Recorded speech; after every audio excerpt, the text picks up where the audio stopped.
Қайырлы күн, құрметті оқушылар.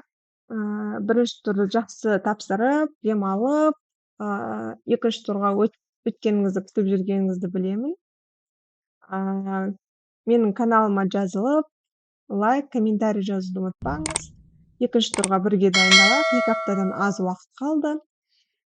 Егер бүгін маған көп оқушылардың сұраған тапсырмалары осы, иә, шаршының немесе дөңгелектің ұзындығын, периметрін, мынандай бір берілген фигуралардың периметрін тауып беріңізші, қалай табамын деген сұрақтар болды оқушылардан келген. Сол есептердің талдауына бір топ 4-5 есепті жазамын. Кеттік ендеше. Фигураның периметрін табыңыз дейді.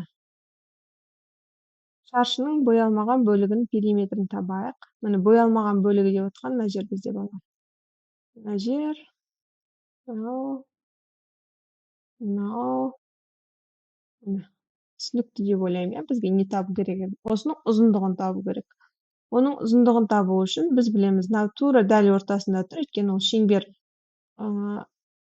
радиуспен өткен кезде, мына жер, мынау шаршының жартысы 14 сантиметр, значит, радиус те 14 сантиметрге тең.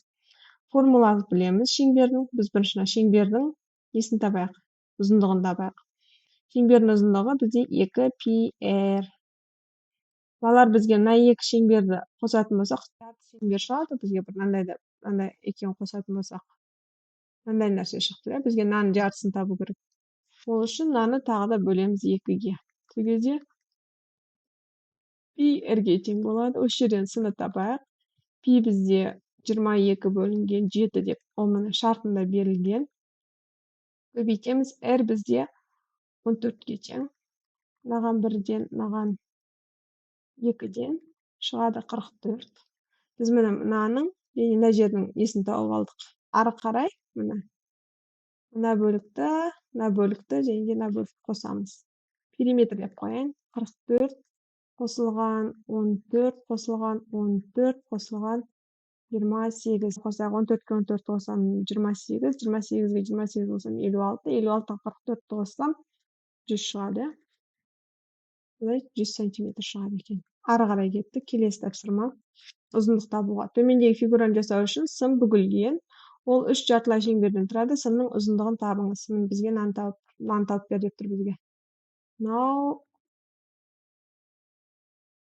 Мынау. Оны табу үшін дәл осындай сәтен 2πr немесе πd деген формуланы пайдаланатын боламыз.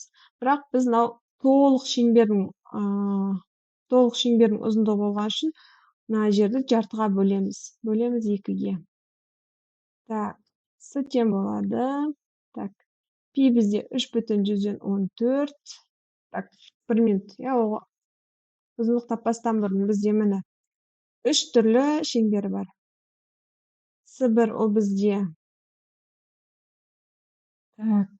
бізде 8. 8 көбейтілген 3,14 бөлінген 2. С2 ол бізде дәл осылай 6 көбейтілген 3,14 бөлінген 2. С3 мына үшінші ненікін. 4 көбейтілген 3,14 бөлінген 2. Бұл жерде 2 көбейтілген 3,14. Бұл жерде 3 көбейтілген 3,14. Бұл жерде 4 көбейтілген 3,14. Мен айда қысқартып жатырмын балар, маған 1-ден, маған 4-ден деген сияқты. Мына үшеуін қосайық.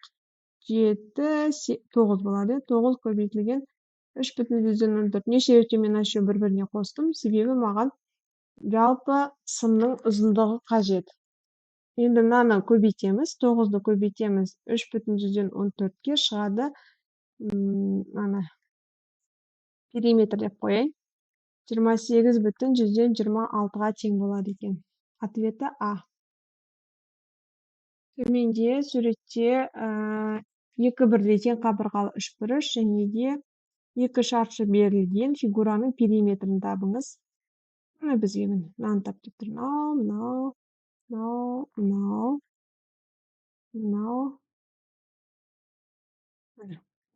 Қоюға бояп қойдым.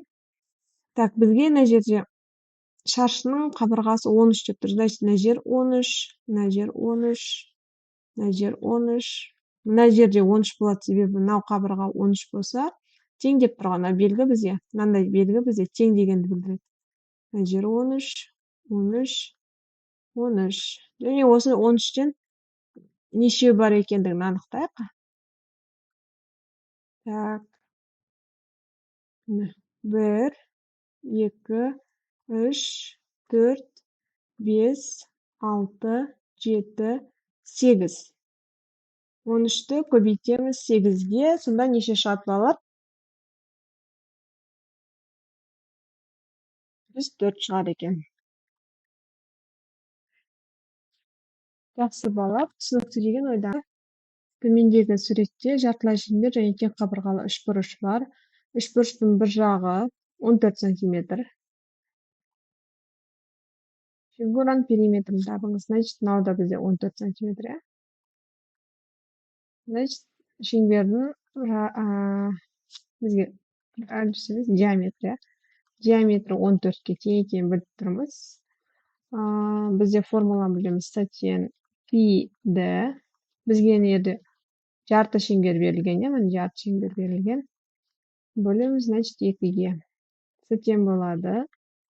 Пи бізде 22 бөлінген 7. Көбейтеміз, д бізде 14. Бөлу керек 2-ге. Маған 1-ден береміз, маған қаншадан береміз? 2, 44. 44-ді 2-ге бөлеміз. Ұқсас есеп екен, 44 2-ге бөлсек, 22-міз 2-мен 2-ні қысқартып жібереміз. Значит, мынау қалған 14 сантиметр. 14-ке қосамыз мынаны, мынаны қосамыз. Сонда бізде неше шығады екен балалар? 14-ке 14 28 периметрі. 28 қосылған 22 тең болады. 50 болады екен. Жауабы Д. 50. Жақсы балалар. Осындай периметрге арналған есептер өте көп. Мына есепте фигураның ауданын табыңыз деген. Жауабын комментарийға жазыңыз.